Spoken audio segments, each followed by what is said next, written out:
وأحسن منك لم تر قط عيني وأجمل منك لم تلد النساء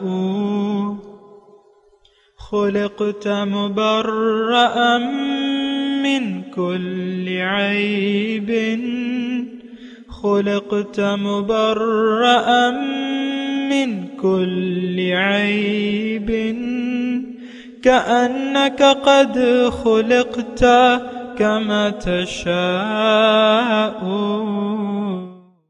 كتاب أنزلناه إليك مبارك ليدبروا آياته وليتذكر أولو الألباب. یہ کتاب برکت والی ہے جسے ہم نے آپ کی طرف نازل فرمایا ہے تاکہ دانش مند لوگ اس کی آیتوں میں غور و فکر کریں اور نصیحت حاصل کریں. اللہم صلی علی سیدنا محمد وعلی آل سیدنا محمد بعدد کل ذرۃ مئۃ الف الف مرۃ. سامعین و ناظرین اکرام، السلام علیکم ورحمۃ اللہ وبرکاتہ. سامعین اکرام، سورہ نساء آیت نمبر 39، درس نمبر 358. آج کا موضوع ہم کیسے اپنے مال و جان کو اللہ کے راستے میں خرچ کریں، اس کے ساتھ آج کے سبق کا آغاز کرتے ہیں. سب سے پہلے گزشتہ سبق کا اعادہ ہوگا. اعوذ باللہ من الشیطان الرجیم. پناہ مانگتا ہوں میں اللہ کی شیطان مردود سے. بسم اللہ الرحمن الرحیم. شروع اللہ کے نام سے جو بڑا مہربان نہایت رحم والا ہے. وماذا علیہم لو آمنوا باللہ والیوم الآخر وانفقوا مما رزقهم اللہ وکان اللہ بہم علیما. اور اگر یہ لوگ خدا پر اور روز قیامت پر ایمان لاتے اور جو کچھ خدا نے ان کو دیا تھا اس میں سے خرچ کرتے تو ان کا کیا نقصان ہوتا، اور خدا ان کو خوب جانتا ہے. سامعین کرام، سورہ نساء آیت نمبر 39، لفظی ترجمہ وماذا علیہم، ان کا کیا نقصان ہو جاتا. لو آمنوا باللہ، اگر یہ ایمان لے آتے اللہ پہ اور یوم آخرت پہ. وَأَنفَقُوا مِمَّا رَزَقَهُمُ اللَّهُ، اور خرچ کرتے جو اللہ تعالیٰ نے انہیں دیا ہے. وَكَانَ اللَّهُ بِهِمْ عَلِيمًا، اور اللہ تعالیٰ بے شک ان کے بارے میں خوب جاننے والا ہے. سامعین کرام، گزشتہ سبق میں بھی اسی آیت کے بارے میں ہم بات کر رہے تھے، اور دراصل یہ آیت جو ہے اگر آپ محسوس کریں تو یہ ہم سے اللہ تعالیٰ، مجھ سے، آپ سے براہ راست مخاطب ہے کہ بھئی اگر تم صحیح ایمان لے آؤ تو تمہاری دنیا میں کچھ بگڑے گا نہیں بلکہ کچھ بن جائے گا. اور یہ بات بھی ساتھ نوٹ کر لیں سامعین اکرام کہ اللہ پر ایمان یقین نہ رکھنا، جیسے کہ ہمارا یقین نہیں ہے اللہ پہ جیسے کہ ہونا چاہیے، نہ یوم آخرت پر یقین ہے، تو ہمارا نقصان، سب سے پہلے نقصان دنیا کا ہے. یہ بات نوٹ کر لیں. یعنی یہاں تو یہ کہا جا رہا ہے کہ اگر تم صحیح ایمان لے آؤ اللہ پہ اور یوم آخرت پہ تو تمہارا کوئی نقصان نہیں ہوگا، بلکہ میں نے آپ کو قرآنی سے حوالے دے کے آپ کو بتایا کہ سب سے پہلا فائدہ تمہارا دنیا کا ہوگا. لیکن اگر اس کے برعکس بات ہوتی ہے کہ ہم اپنی زندگی کو اللہ کے لیے خاص نہیں کرتے، اللہ کو لبیک نہیں کہتے اور رسول کی دعوت کو قبول نہیں کرتے اور اللہ کو اپنی منزل نہیں بناتے، اللہ کی طرف اپنا رخ نہیں پھیرتے، اللہ کی مرضی کے مطابق زندگی گزارنے پر تیار نہیں ہوتے، تو اس کا سب سے پہلا آپ کو نقصان ہوگا دنیا میں. اس کا سب سے بڑا جو بظاہر نقصان ہے وہ یہ ہے کہ آپ پریشان حال زندگی گزاریں گے. یہ ایک ایسی بات ہے جو صرف یہ ایسا نہیں ہے کہ اللہ تعالیٰ کی طرف سے ایسا ہو، بلکہ قدرتی طور پہ آپ پریشانی کا شکار رہیں گے. آپ کی زندگی میں وہ کیا کہتے ہیں کہ اللہ کے الفاظ جو ہیں وہ یہ ہیں کہ من اعرض عن ذکری فإن له معیشۃ ضنکا، جس نے بھی میری یاد سے منہ موڑ لیا تو اس کی زندگی میں اس پر تنگ کر دوں گا۔ تو یہ دراصل اللہ نہیں تنگ کرتا، لیکن خود میں چھوٹی سی مثال دیتا ہوں۔ دیکھیں ایک راستہ ہے، ہموار راستہ ہے، موٹر وے کا راستہ ہے، اگر آپ موٹر وے سے گاڑی اتار دیں گے تو آپ تو یعنی اب راستہ تو آپ نے چھوڑ دیا، تو اب جو کبھی گڑھا آئے گا، کبھی کیا ہوگا، زندگی آپ کی غیر ہموار گزرے گی، پریشانی سے بھرپور زندگی۔ یہ میں آپ کو مختصر الفاظ کہہ رہا ہوں۔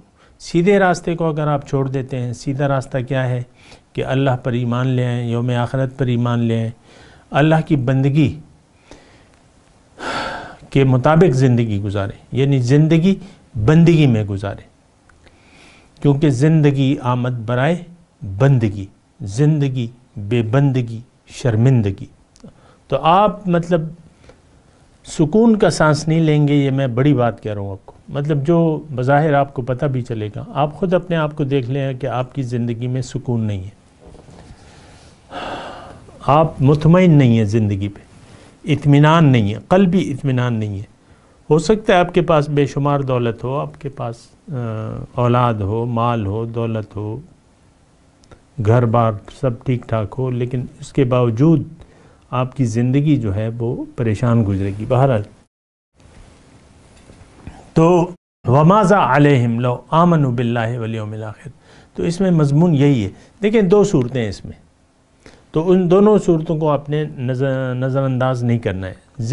ایمان اگر لے آتے ہیں تو زندگی پرسکون گزرے گی، دنیا میں ایک اچھی زندگی۔ دیکھیں اللہ تعالیٰ آپ کا مولا ہوگا، حسبنا اللہ و نعم الوکیل، نعم المولا و نعم النصیر، قرآن کی آیت ہے۔ اللہ ہمارے لیے کافی ہے، بہت اچھا مددگار ہے، بہت اچھا کارساز ہے، بہت اچھا دوست ہے۔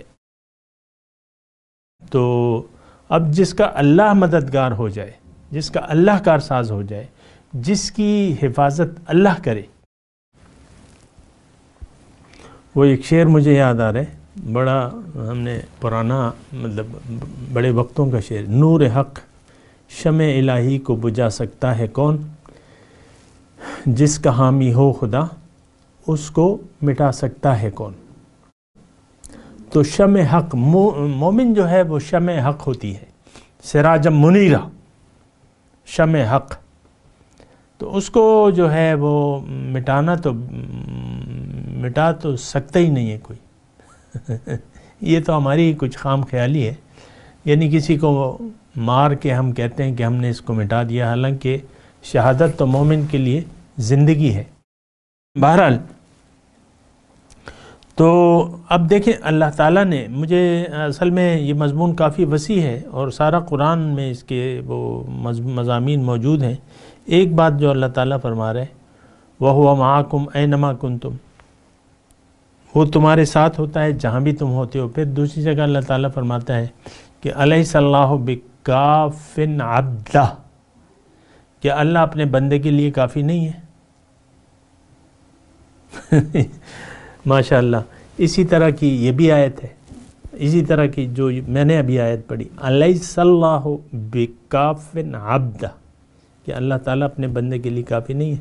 تو دیکھیں بے وقوف نہ بنے، میں آپ سے کہہ رہا ہوں بے وقوف بننے کی کوئی ضرورت نہیں ہے، اس میں آپ کا نقصان ہے۔ ہوشیاری سے کام لیں، اللہ کی طرف رجوع کر لیں، اللہ کی طرف رخ پھیر لیں، اپنی زندگی کا رخ اللہ کو منزل بنا لیں، مقصود حیات، منزل، مقصود، محبوب، مطلوب، یہ اللہ کو بنا لیں اور اللہ کی بندگی کے سامنے سر جھکا دیں۔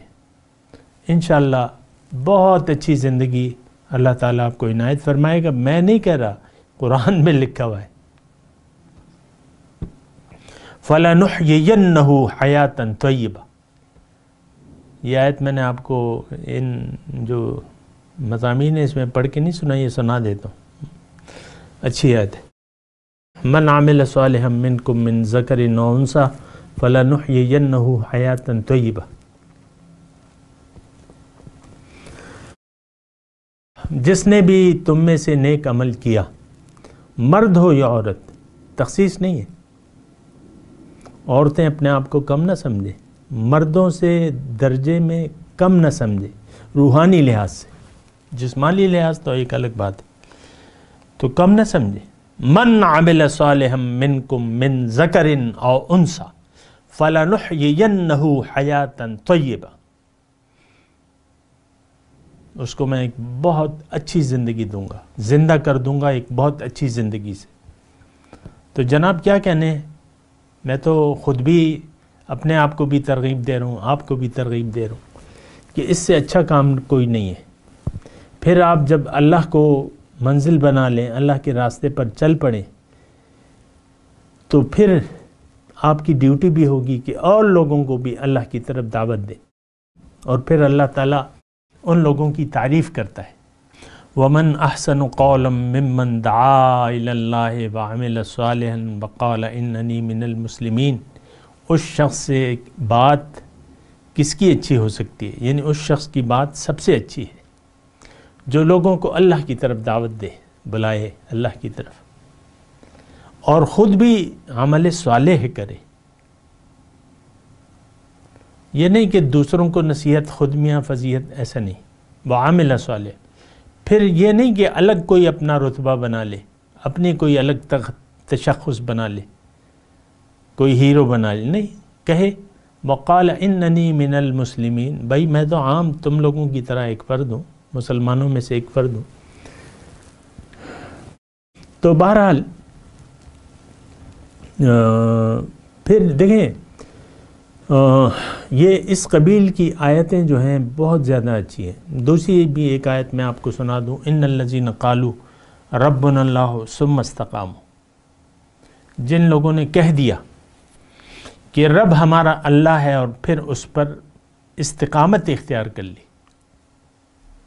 اب کیا ہوگا، تتنزل علیہم الملائکہ، فرشتے نازل ہوں گے اس پہ، اللہ تخافوا ولا تحزنوا، غم مت کرو، خوف نہ کرو،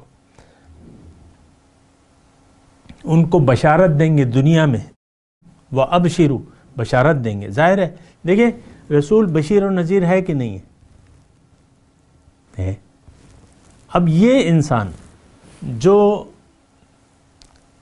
اللہ کو اپنا رب مان لے اور پھر اس پر قائم ہو جائے، جم جائے، اللہ تعالیٰ فرماتا تتنزل علیہم الملائکہ، یہ دنیا کا حال ہے۔ اب ضروری نہیں ہے کہ فرشتے اتریں اور آپ دیکھ بھی لیں اسے، نہیں، آپ کے دل کو ایک تسلی ہوگی، ٹھیک ہے انشاءاللہ جنت میری ہے، میں رب سے ملاقات کروں گا، یہ ایک امید پیدا ہو جاتی ہے۔ یہی فرشتوں کی وہ کہتے ہیں نا تائید ایزدی، اللہ تعالیٰ کی طرف سے ایک آپ کو اطمینان ہوتا ہے، اور بالکل یہ اطمینان جو ہے یہ اللہ تعالیٰ نے ہمیں دلایا ہے، میں اس کی بات کرتا ہوں ابھی آپ کو۔ تو تتنزل علیہم الملائکہ، فرشتے آئیں گے، فرشتے اتریں گے اور اس کو تسلی دیں گے،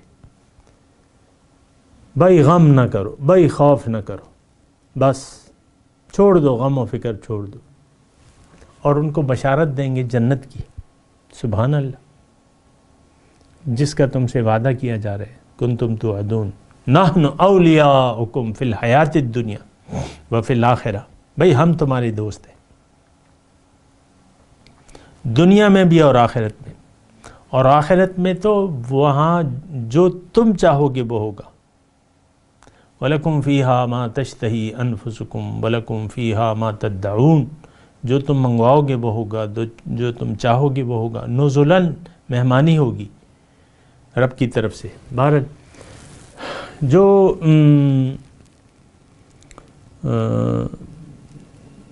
یعنی ابھی وہ دوسری آیت میں آپ کو سنانے والا تھا لیکن اس وقت ابھی میرے ذہن سے نکل گئی، لیکن میں آپ کو یہ بات کہہ رہا ہوں کہ دیکھیں ایمان باللہ اور یوم آخرت پر ایمان جو ہے آپ کی زندگی کو بدل دے گا۔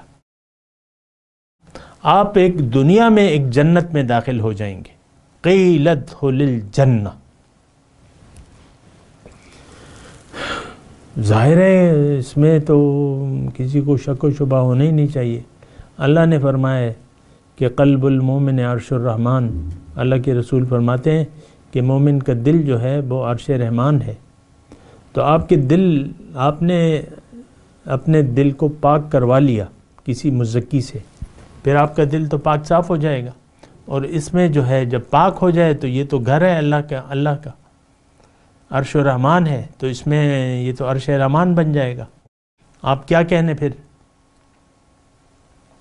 دنیا میں انسان جو ہے ایک جنت میں داخل ہو جاتا ہے، جنت میں، یہ بات نوٹ کر لیں، پریشانی ختم ہو جاتی ہے، اور اللہ کی طرف سے ہر ٹائم جو ہے وہ مدد آتی رہتی ہے اللہ تعالیٰ کی۔ میں اس کی زیادہ الفاظ میں وضاحت نہیں کر سکتا کیونکہ یہ پھر نتائج ہیں، اور اصل تو جو نتائج ہیں وہ میں نے آپ کو بیان کر دیے، اور باقی زیادہ تفصیلات تو اب یہ ہے نا کہ آپ جب آئیں گے، اس راستے میں آئیں گے، چلیں گے، اللہ کی مرضی کے سامنے سرخم تسلیم کر دیں گے، تو وہ نتائج جو ہے پھر آپ کو وہ اس کا یعنی ذائقہ آپ چکھیں گے۔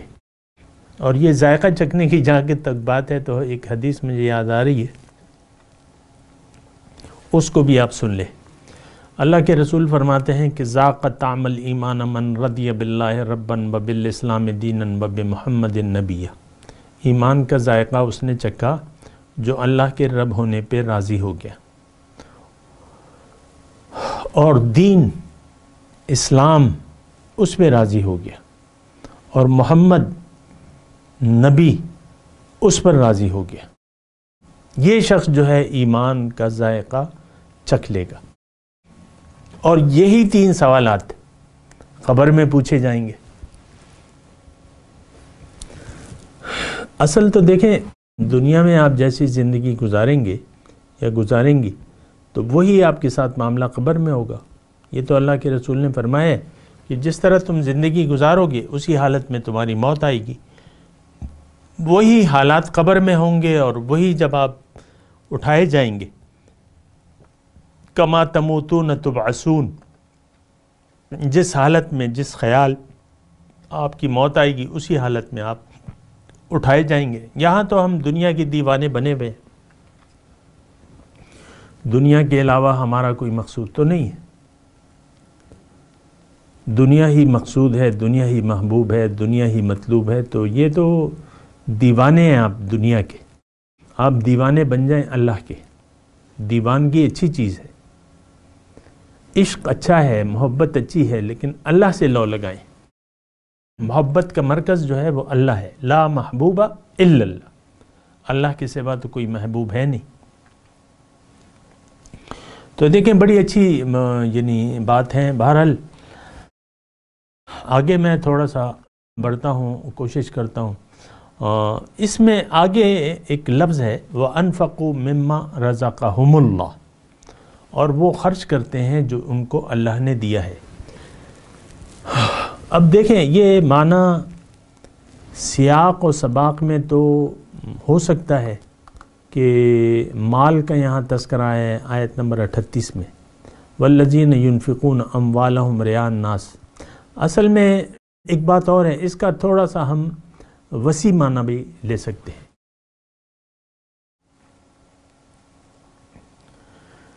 اور وہ ایک آیت پڑھ کے میں آپ کو سناتا ہوں۔ میں کہہ رہا ہوں کہ صرف مال تک محدود نہیں ہے یہ خرچ، یہ نہیں، بلکہ میں آپ کو یہ کہہ رہا ہوں کہ جو کچھ بھی آپ کو اللہ تعالیٰ نے دیا ہے وہ خرچ کریں اللہ کی راہ میں۔ دیکھیں رزق کا مطلب جو اللہ تعالیٰ نے انہیں رزقہم اللہ جو دیا ہے، اب جہاں تک دینے کی بات ہے تو اللہ تعالیٰ نے ہمیں دیکھیں زندگی بھی عنایت فرمائی ہے، اس میں قوتیں ہیں، اس میں ہماری ایک سٹیٹس ہے، معاشرتی ایک قوت بھی ہے۔ ہو سکتا ہے آپ ایک معاشرے میں ایک کردار ادا کر سکتے ہوں، تو آپ نے چپ نہیں بیٹھنا، مال و جان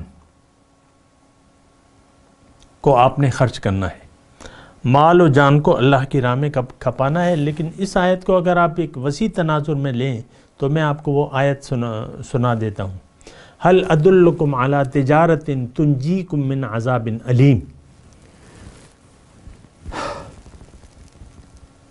تھوڑا غور کیا ہے، دیکھیں قرآن کو قرآن سے آپ حل کریں کہ اس کا معنی وسیع تر مفہوم کیا ہو سکتا ہے اور کون کون سی چیز میں اس انفاق فی سبیل اللہ میں شامل ہے، وہ میں آپ کو بتاتا ہوں۔ وَأَنفَقُوا مِمَّا رَزَقَهُمْ، تو آیت میں آپ کو سنا رہا تھا کہ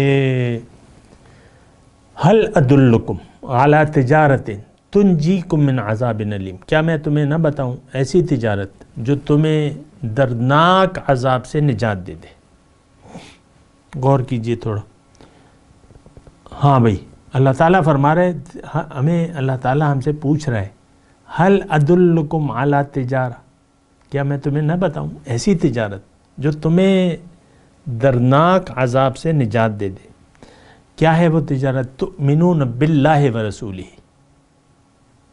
وتجاہدون فی سبیل اللہ باموالکم وانفسکم، اللہ پر ایمان لے آؤ، یقین کر لو کہ اللہ ہی میری منزل ہے، اللہ ہی میرا محبوب ہے، اللہ ہی میرا مقصود ہے، اللہ ہی مجھے مطلوب ہے، یہ ایمان باللہ ہے۔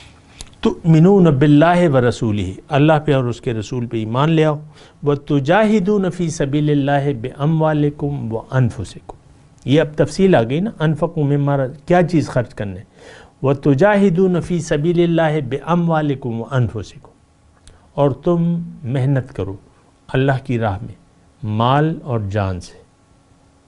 دیکھیں دو ہی چیزیں ہیں نا جو ہم نے اللہ کی راہ میں کھپانی ہے، لگانی ہے اور اللہ کے لیے خرچ کرنی ہے۔ تو وَأَنفَقُوا مِمَّا رَزَقَهُمْ تُجَاهِدُونَ فِي سَبِيلِ اللَّهِ بِأَمْوَالِكُمْ وَأَنفُسِكُمْ ذَلِكُمْ خَيْرٌ لَكُمْ إِن كُنتُمْ تَعْلَمُونَ، یہ بہتر ہے تمہارے لیے اگر تم جانو۔ پھر دوسری آیت بھی میں آپ کے سامنے پیش کر دوں۔ دیکھیں سوچ و بچار ہی ہے نا، تو آپ سوچ و بچار کریں، قرآن کو آپ پڑھا کریں، سوچیں اس پہ اور معنی اس کا ایک، اس کو محدود نہ کریں، محدود نہ کریں۔ دیکھیں محدود کرنے کی جہاں تک بات ہے تو ابھی ہم نے پڑھا تھا سورہ آل عمران میں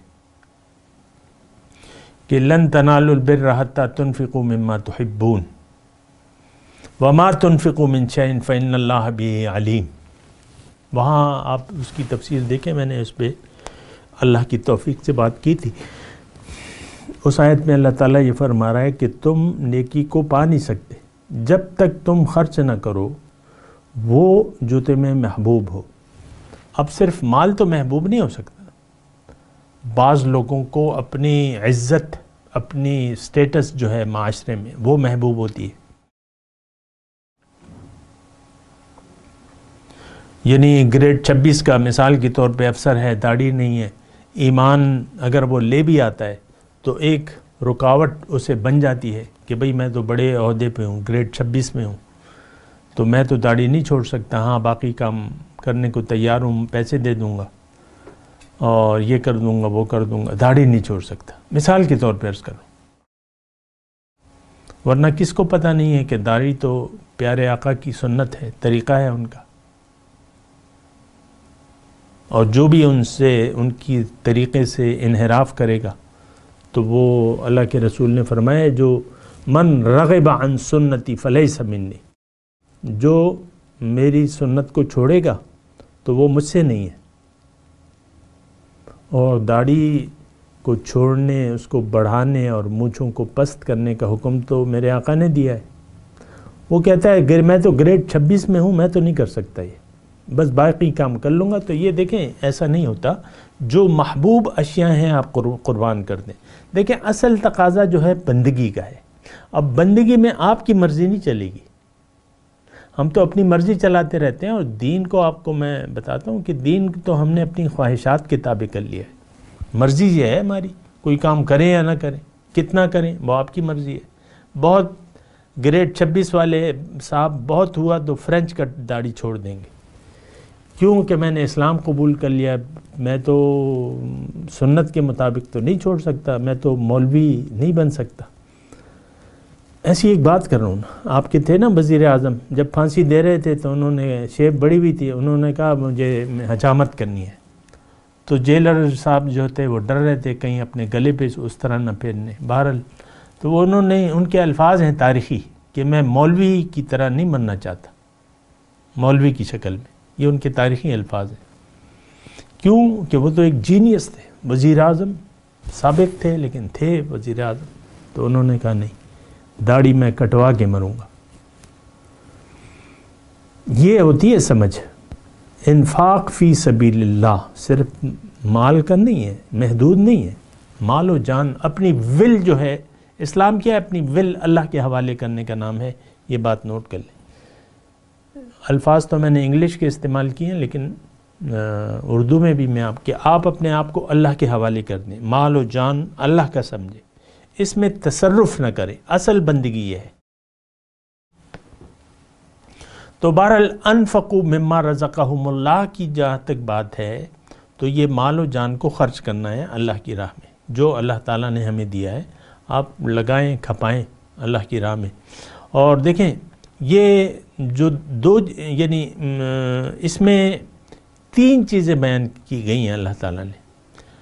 لو آمنوا باللہ والیوم الآخر، 2 چیزیں یہ ہو گئیں، اس کا تعلق ہمارے یقین سے ہے۔ اور انفقوا مما رزقہم اللہ، اس کا تعلق ہمارے اعمال سے ہے۔ جب تک یقین آپ کا اللہ پہ اور اس پہ نہیں ہوگا تو آپ مال و جان کو اللہ کی راہ میں نہیں کپائیں گے، یہ بات نوٹ کر لیں۔ جو ہوگی وہ پھر ریاکاری ہوگی، یہ بات بھی نوٹ کر لیں۔ جو بھی ہوگا آپ کی طرف سے، نماز پڑھیں، روزہ رکھیں، وہ ریاکاری ہوگا، آپ کا یقین ہی نہیں۔ وَأَنفَقُوا مِمَّا رَزَقَهُمُ اللَّهُ، آپ اللہ کے اپنے آپ کو اللہ کے حوالے کر دیں، زندگی اللہ کی مرضی سے گزاریں، یہ آپ کا عمل ہونا چاہیے۔ یقین آ گیا تو یہ کام آپ پہ آسان ہوں گے، اللہ پہ یقین آ گیا، آخرت پہ یقین آ گیا تو پھر انفاق فی سبیل اللہ آپ کے لیے آسان ہوگا، نہیں تو بہت مشکل ہوگا۔ وَكَانَ اللَّهُ بِهِمْ عَلِيمًا، اللہ تعالیٰ ان کو جاننے والا ہے۔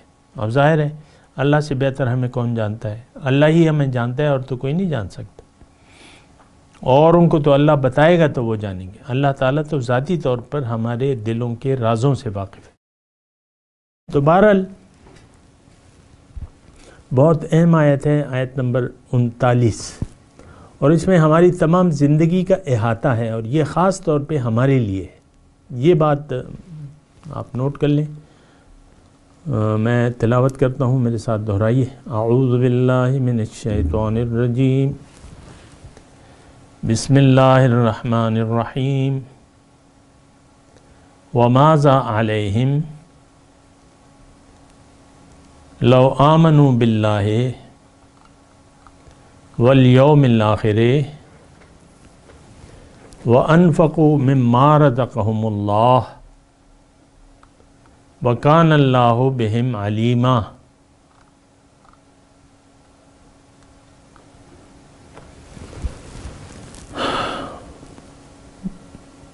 اب ترجمہ سنا دیں۔ وَمَاذَا عَلَيْهِمْ لَوْ آمَنُوا بِاللَّهِ وَالْيَوْمِ الْآخِرِ،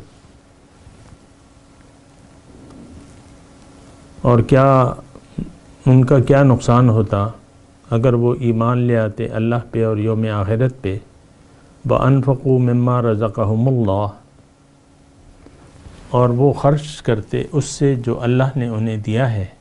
وَكَانَ اللَّهُ بِهِمْ عَلِيمًا، اور بے شک اللہ تعالیٰ ان کو خوب جاننے والا ہے۔ اب ان آیت کی تلاوت اور ترجمہ۔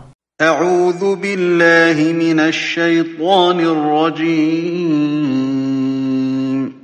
پناہ مانگتا ہوں میں اللہ کی شیطان مردود سے۔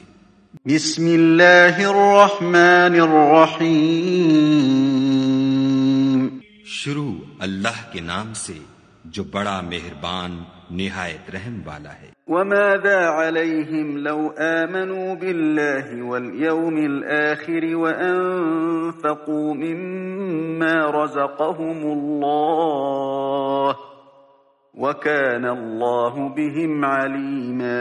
اور اگر یہ لوگ خدا پر اور روز قیامت پر ایمان لاتے اور جو کچھ خدا نے ان کو دیا تھا اس میں سے خرچ کرتے تو ان کا کیا نقصان ہوتا، اور خدا ان کو خوب جانتا ہے۔ سامعین کرام، اس کے ساتھ آج کے درس کا وقت اختتام کو پہنچا۔ اگلے درس میں انشاءاللہ ملاقات ہوگی. وآخر دعوانا ان الحمدللہ رب العالمین. مولاي صل وسلم دائما أبدا على حبيبك خير الخلق كلهم.